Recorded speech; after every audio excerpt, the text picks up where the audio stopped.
သမီးခဏလောက်လာပါဟုတ်ဟိုဦးလေးကိုလေဒီစားလက်စားလေးမကုန်တော့လို့ပါဆယ်လေးထုတ်ပေးပါလားလူကြီး ဟုတ်ဦးလေးပါဆယ်ကတော့ထုတ်လို့ရတယ်ရှင်ဒါပေမဲ့လေသမီးတို့ဆိုင်မှာဒီစားလက်စားလေးတွေမကုန်လို့ရှင်လေလမ်းဘေးခွေးလေးတွေကိုတွားပြီးတော့မှကျွေးပေးတယ်အဲ့လိုမျိုးပုံစံလေးလုပ်ပေးတယ်အဲ့ဒါဦးလေးကိုယ်တို့လည်းရကျင်တယ်ဆိုလို့ရှင်တော့အဲ့လိုလေးလည်းလုပ်လို့ရတယ်နော်ဦးလေး ကောင်းပါလေဒါဆိုရင်လည်း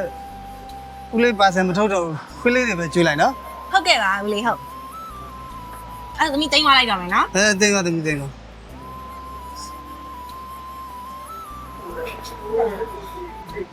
ကျေးဇူးပါဦးလေး ကြည့်ပါ အဲ့နင်အဘာလုပ်တာ你在干什么？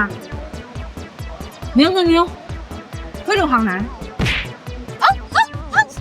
打不杀了。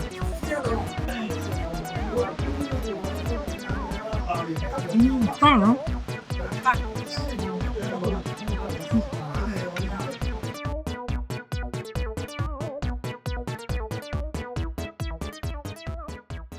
အစားအသောက်ကောင်းလို့စိတ်ချမ်းသာဝါတီးကိုသာလာခဲ့ပါ